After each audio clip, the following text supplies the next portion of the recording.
Hello, friends, and welcome to another episode of the Root Tips to Wingtips podcast with your host, Emma Watterson. As you may already be hearing, I am not Emma Watterson. My name is Rachel Haymer, and I am your Clarity Path coach here today doing a podcast takeover just for fun on the Root Tips to Wingtips podcast. So today, I am your host.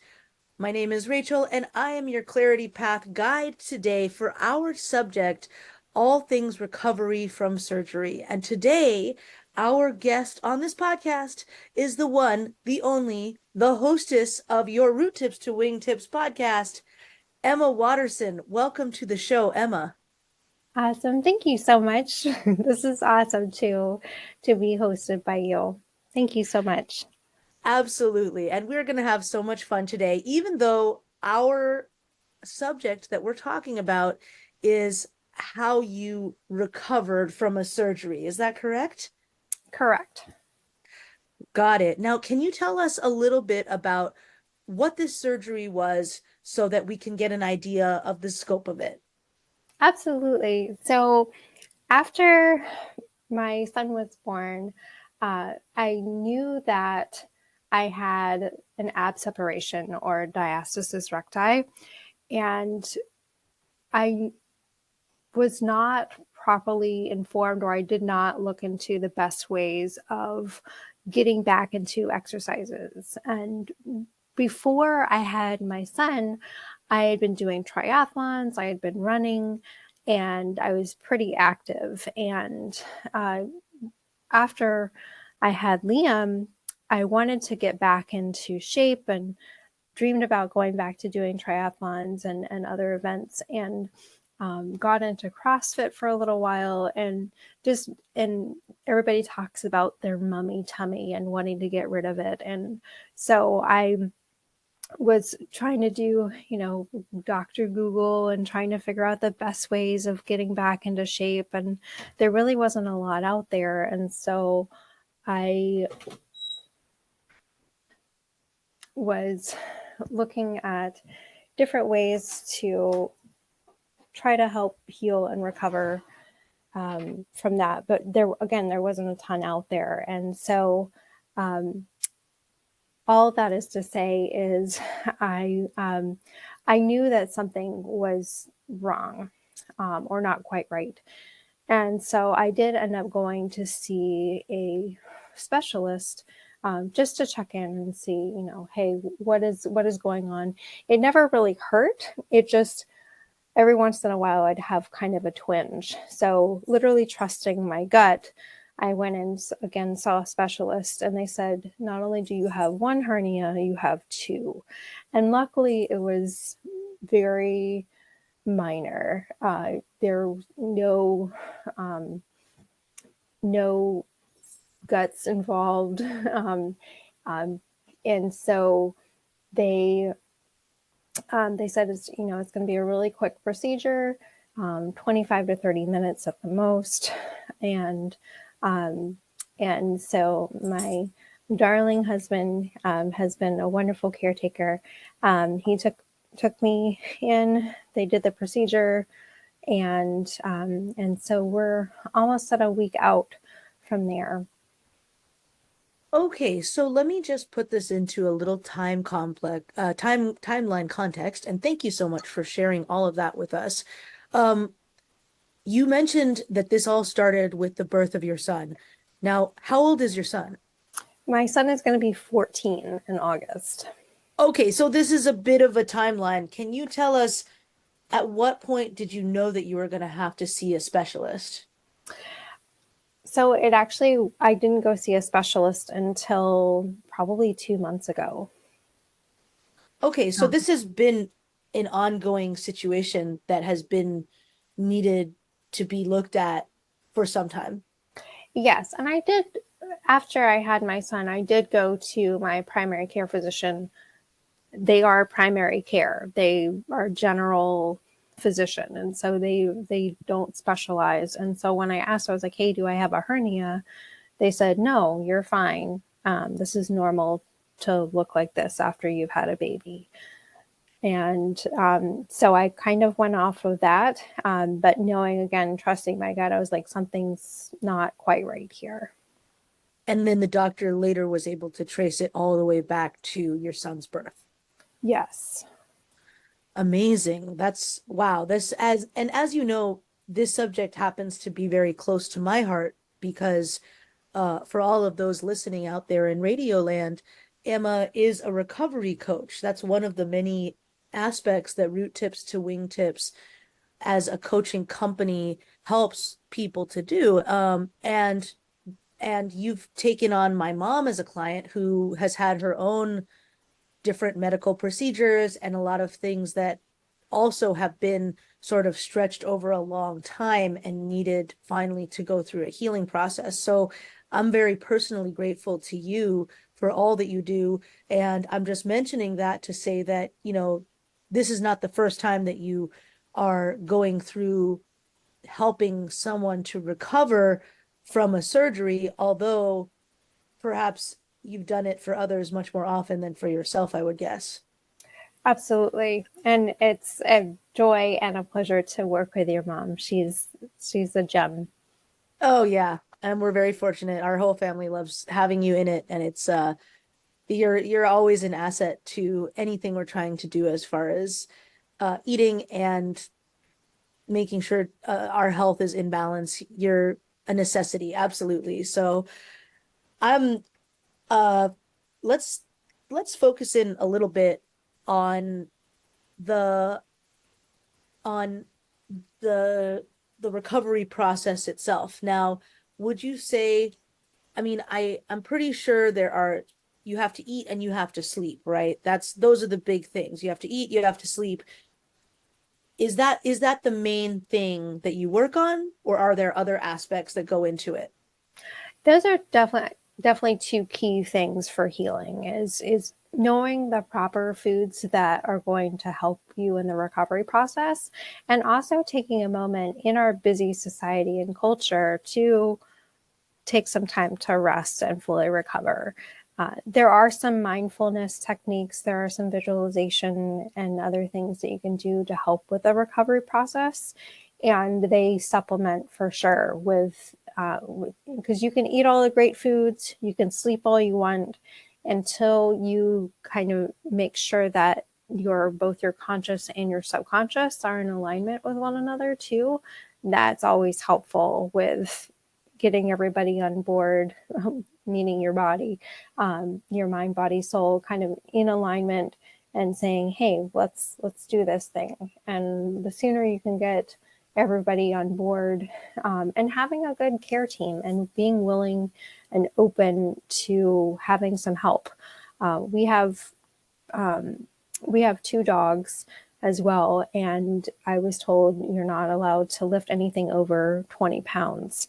And so definitely being able to reach out for help and say, hey, can you help take the dogs out, or can you help with unloading the dishwasher? Just simple things that I kind of take for granted that I can do. I really have to stop and think about, okay, I really need to reach out for help. And that's a biggie for me, for sure. Yeah, so did you make a plan of how you were going to do that before you had the surgery? I did. I did have a brief, and my surgery came up much sooner than I thought it would. So I didn't have as much time to plan, though I did make sure that my care team was on board with everything.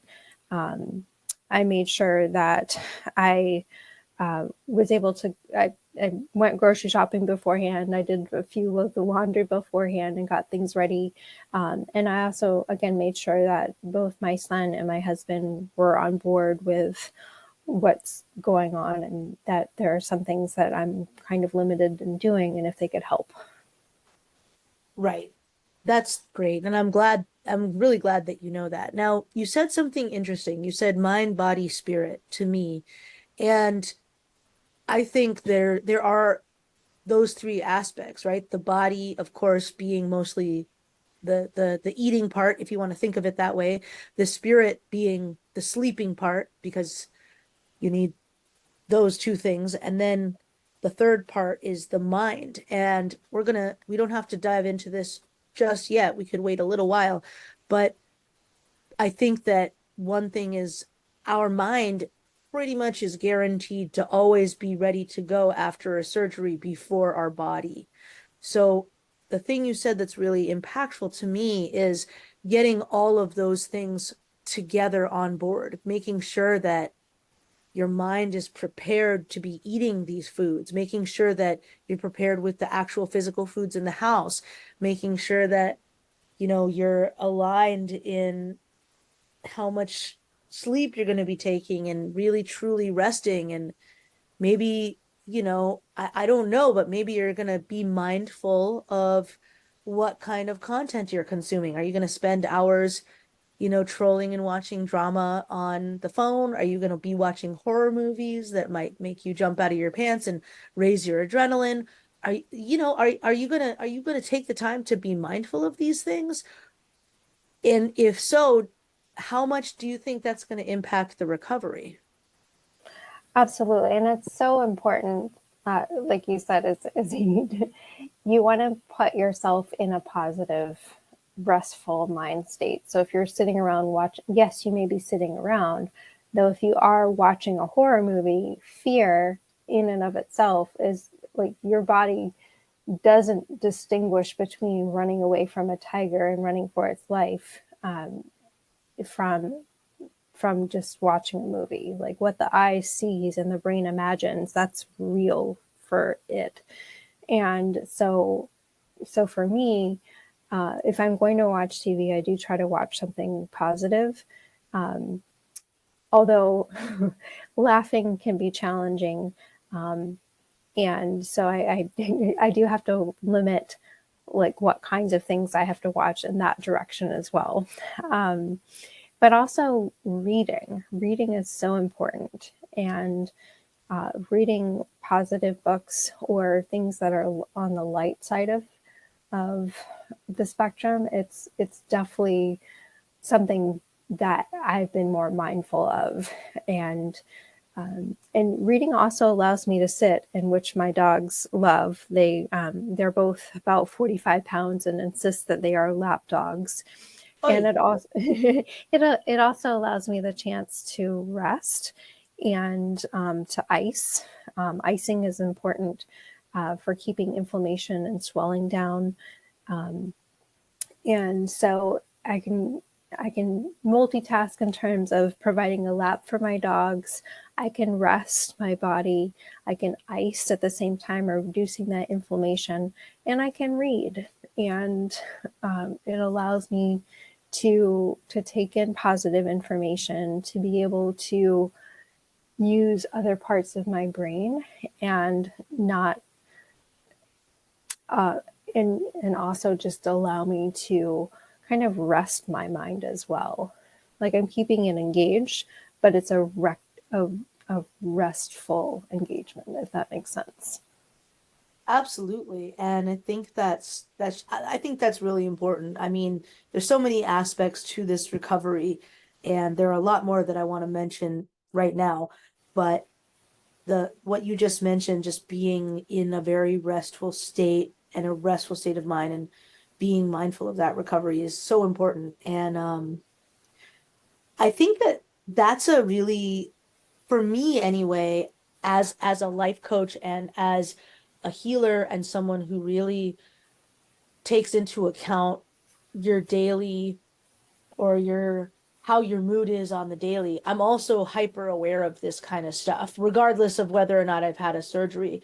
And I have my own private list of the most boring shows, which I love so much. I love the super boring ones. I have all these animes that I watch where like nothing happens.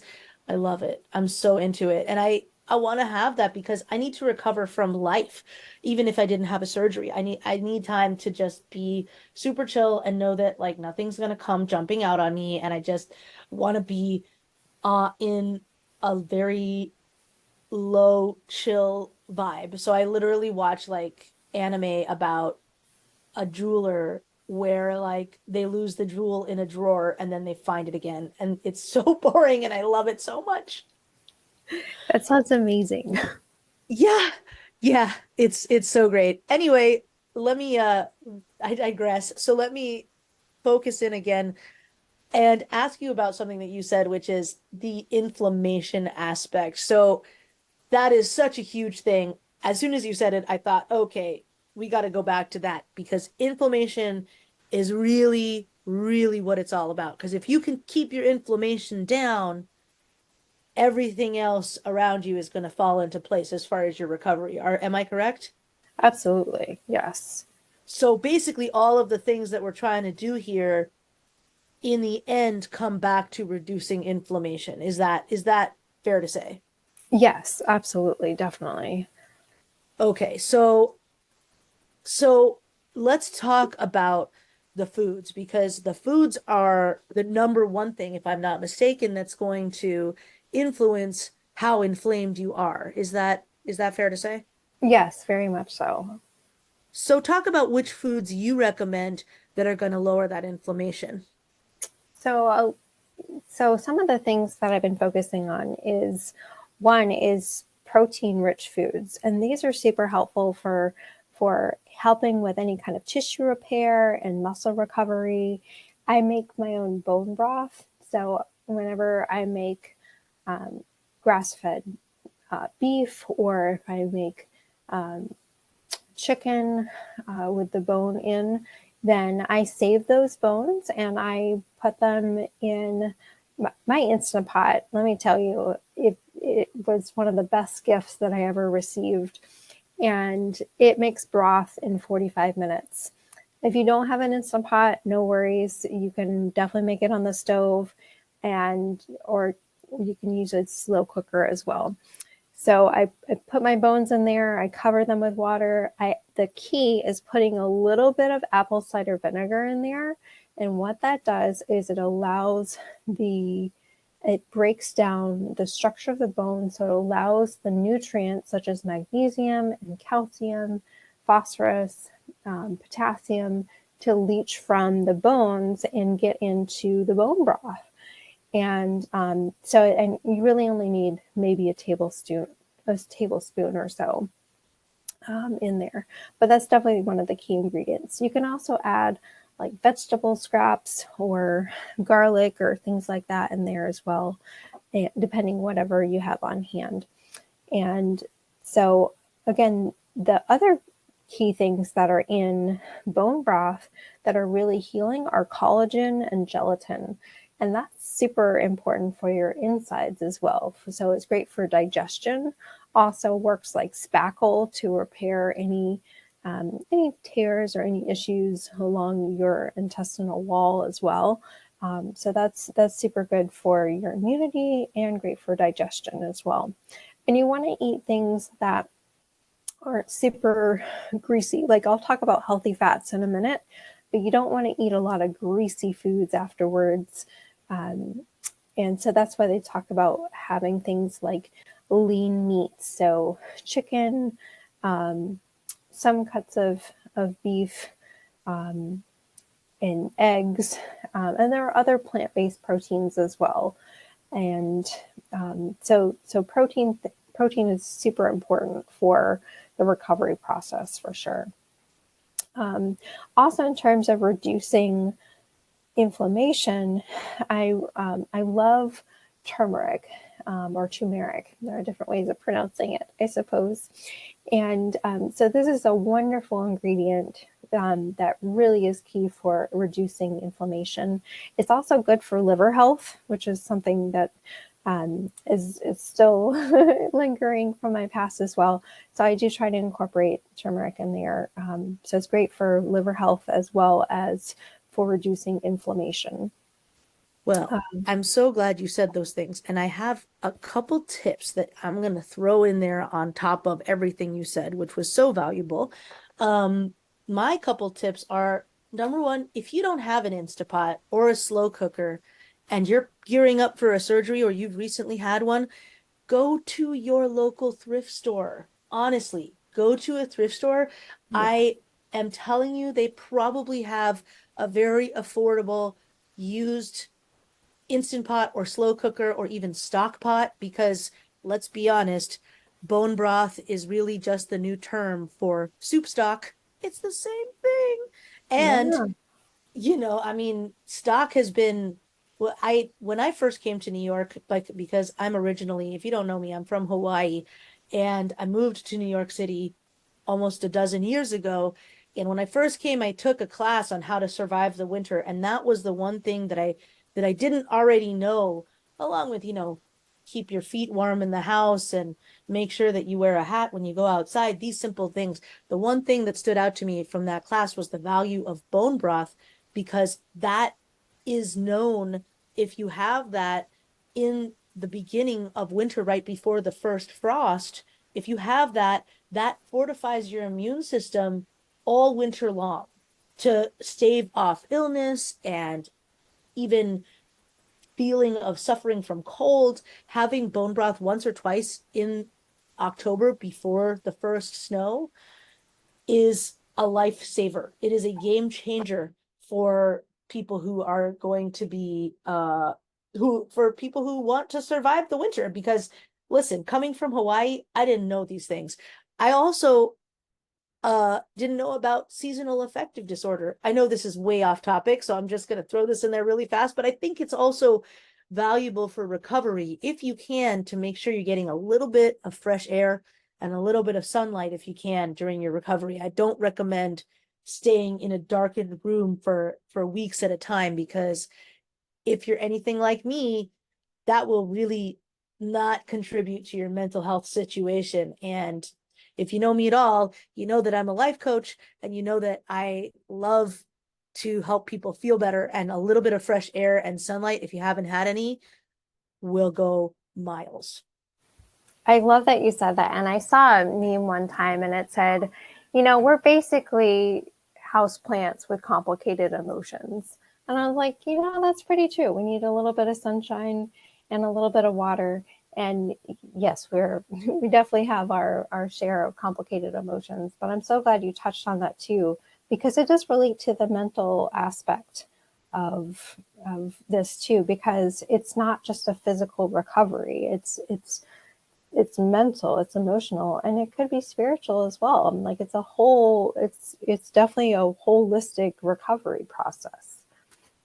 Yeah, that's absolutely true. And I also want to mention if you are vegetarian or vegan and you're listening to us go on and on about bone broth, there are other alternatives out there for you. So don't think that we're, you know, prejudice against vegetarians and vegans. Is that correct, Emma? That is absolutely correct. Yes, you can definitely make your own vegetable broth as well, and soup stock. Um, Definitely saving those scraps. So anytime you're peeling carrots, or if you juice celery like I do, or you have onion scraps or garlic scraps, anything like that, save it. Put them in a bag in the freezer, and you can definitely use that when you're making your soup stock for sure. And I want to mention something, perhaps slightly out of pocket, but you know, there's such a value to making sure, especially if you are on a plant-based diet, that your plants are not coming from across the world, right? So if you are able to grow your own garden by any means, those vegetables that come from outside your house are going to nourish you so much more, magnanimously more, to a higher level than the stuff that comes from across the country or from even a foreign country, right? So I really recommend that you go to your local farmers markets. You go to your you make sure that whatever produce you're getting, I think in a lot of cases it's better to go local than to go organic because the longer a vegetable is waiting for you to eat it, the more it's losing its nutrients. So if you are plant-based, just make sure that you're getting those fruits and vegetables in your face ASAP after they come out of the ground. Absolutely. And one of the other things you can do too, if you don't have access, is I'm so glad you touched on eating locally, also seasonally. That's super important. Um, if you don't have access, or you've limited. One of the things you can also look into is um, frozen um, frozen vegetables and fruits. They do not have preservatives in them, um, and they're actually like they're picked and they're frozen. They're picked and they're frozen. So I'm glad you talked about that travel time as well. And so I think that's so important to again eat seasonally, locally, and then doing the best with what you have access to as well. I hear that, but I'm telling you, I mean, I live in an apartment about the size of a postage stamp in Manhattan, and I even have room to grow tomatoes. So there are ways, I'm That's telling you. awesome. Yeah. So, um, yeah, all of that is such valuable information, and I really appreciate you sharing all that. But I do want to move on to something that we talked about briefly, um, which is the rest aspect. This is a huge thing that we're, you know, that I would like to talk about because there's so much that goes into resting. There's making sure that you're, of course, getting quality sleep. And I would even go so far as to say that it's okay if you use a sleep aid sometimes. Obviously, use extreme caution, make sure that your physician is on board before you use them. But I would say if you're not able to get sleep, that is going to impact you. And I would urge you to get some sleep, whether that means taking melatonin. Again, if your physician is on board with it, if your surgeon is on board with it, um, and even using some Unisom or some more intensive sleep inducing pills, if that's appropriate for you, I think is something that I would recommend because it's so important to get quality sleep. Absolutely. Yeah. Quality sleep is nothing beats it. And the deeper sleep that you can get, that's where the most amount of deep healing occurs as well. There are different levels of sleeping. So you've got that deep sleep and then the light sleep and then REM or rapid eye movement. That's where we dream. And even just resting. Um, and so I'm so glad you talked about having that quality sleep. Oh yeah, that's it's really important. But another thing, I mean, before I recommend drugs, actually, I should recommend my own favorite thing, which is meditation. Meditation and mindfulness and relaxation techniques. I mean, if you know me at all, you know that I love all of those things, and that's my bread and butter. My gluten-free bread and my grass-fed butter right there is making sure that I have time to meditate and breathe. And if you've there's something so simple called an anapana meditation. And if you ever do a silent retreat, that's the first thing they teach you, which is just to breathe in through your nose and out through your nose and just try to and focus in on the breathing. Now, there's a lot to meditation, and that's only one type. There are two main categories, of course. There's the focus, there's a focus type of meditation, and then there's the more follow along guided type of imagining meditation. And anything that you can do, if you haven't delved in, I would recommend you start with something very simple like a breathing meditation. But there are so many types, and if you're thinking to yourself, oh, I'm more of an ADH brain or ADHD brain, or I have tried those kind of breathing meditations, it doesn't work for me. I hear you. I hear you. Go on YouTube. Try, I mean, there are endless free meditations out there. If you don't like one, try another. If you don't like that one, try a different type because they're not all just about eliminating thoughts. A lot are following along with images, with visual images, visualizing through your meditation. And if you can do any of that, any breathing, trying square breathing, trying a little bit of breath work, all of that is just going to be incredibly healing to you. And in my opinion, it is literally better than drugs. Literally. Absolutely. Yeah. No, I couldn't agree more. I think it's so important to, again, I mentioned it briefly, though we do live in a really fast-paced society. And when we take a moment, when we have uh, time, like recovery time that is required, then it is definitely, it can be a learning curve sometime to even just to sit. And for me, like, it, if you guys know me, I don't sit very much. And so I'm constantly moving around, I'm constantly doing something. And so this has really given me an opportunity to just sit. And again, my dogs are overly enthused that I do provide a nice lap for them. And so, but yeah, definitely taking the time to breathe, which again, a lot of us, because we're just moving constantly, we do a lot of shallow breathing, and that importance, like you said, of actually breathing and learning those techniques of breathing more deeply and being more mindful and connecting that body and mind. I think that's definitely key too.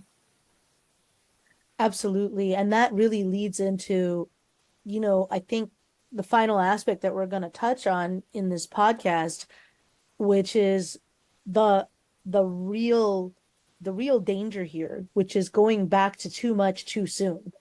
And I think you already kind of alluded to this in the very beginning, if I'm not mistaken, Emma, because you were saying that in the beginning doing you were running marathons and triathlons and you were doing all this super fitness stuff, and then you ended up going to do a lot of things. And what I it sounds like I heard you saying is you weren't conscious of whether your body was ready for that or not. Exactly. Exactly. And so, yeah, I was definitely like, oh, okay, I don't need as much recovery time. I'm going to be fine. I'm going to get right back up. And I mean, the doctors had clear, like, I did a 10K 2 months postpartum, because I was like, oh yeah, I can totally do this. And mind you, I did speed walk most of that. I didn't run. Um, though yeah, there is definitely, you need to be mindful of doing too much too soon, because you can definitely set yourself back even further if you don't fully recover and don't take the proper steps needed to recover fully before getting back into everything. Yeah, it is a real danger. I mean, this is something that I've actually worked with a few different folks on, which is just what can happen, how you can further injure yourself by not being ready to go back and going back anyway. And by back, I mean into life, into doing things, sleeping only 8 hours, regular stress, fried food, all of this stuff. If you're not mindful and you're not asking yourself, is my body truly ready for this? You're cruising for a bruising, and you might be setting yourself up to actually injure yourself much worse than the original affliction. And I have literally known people who have done this, and it is so, so, so regrettable because I understand how tempting it is to be ready in your mind and think that you can overcome anything and that it's okay to just, schlep along. Your body will take the punches and roll like it always does. Please do not overestimate your own ability to think beyond your body's means in a time of recovery. Just really be gentle with yourself and always err on the side of caution when it comes to this, because it is a true danger to re-injure, prolong your recovery time, and even with things like recovering from the pandemic and recovering from respiratory illness, there's just where your mind is always going to be ready hours and days and possibly weeks and months before your physical body is ready to go. So please be mindful of that as you go forward and make sure that you're really connecting in with your body, because no doctor, no psychic, no healer is going to know you or have the chance to know you like you know you. Nobody is inside your body except you. And I just urge you to really advocate for yourself in the amount of rest time and recovery time that you need before trying your regular life, because there's nothing more tragic than going back too soon and ending up worse than you were to begin with. Yes, and I'm so glad you said that too, because I mean, it really is, again, learning how to be more mindful and pay attention and having that body brain connection. And like you said earlier too, your mind is going to be so much more ready to get back in the game before your body is. And so learning how to get your mind and your body back on the same page with one another, that's huge. So I'm so glad you mentioned that. Yeah, absolutely. Now, I feel like we moved on from the foods pretty quickly without, you know, mentioning something like hydration. Obviously, you also got to be really hydrated. Air and water are almost the same thing. So those two things we need a lot of. As you said, we're like houseplants with personality. Yeah, exactly. Yes, staying hydrated is key, because one, it helps flush out stuff. Like as your body is repairing itself, it is carrying away stuff it no longer needs. And so when you stay hydrated, it keeps your body, it keeps the river flowing, it keeps everything moving, and allows your body also to help with the repair process too. It's not just, I mean, protein is great, don't get me wrong. However, like adding in that additional water, um, and even herbal teas or broth, those are really helpful for, and even fruit or things like cucumbers or watermelon, things like that, that do have water in them. There's lettuce, those types of things. Those are really good for also keeping you hydrated as well. Hydrate or dihydrate, my friends. And by that, I mean, please drink your water, please drink your electrolytes, and, keep that inflammation down, because that's what's gonna make you put you back on the track to your full health as it is available to you. So, um, I don't know about you, but I think we covered it. We did. We covered a lot of ground today. So thank you so much. Oh, absolutely. I will come back and take over your podcast anytime, my dear. Thank you Always a so pleasure. much. Oh, it's been a pleasure indeed. I invite each of you, of course, to visit the Root Tips to Wingtips website. And also you're available on Libsyn, with all the episodes. You can see the previous episode that Emma and I did together, and all of the amazing library that Emma has up there of all her podcasts. So definitely make sure that you're checking that out. There's a lot of value there, and definitely stay tuned for our next podcast. Subscribe and like so that you can be a part of the Root Tips to Wingtips Nation, friends. Thank you for joining us, Emma. Awesome. Thank you so much, Rachel. Always a pleasure. And I look forward to doing this again soon. Thanks out there in Radio Land. Have a healthy day. Aloha.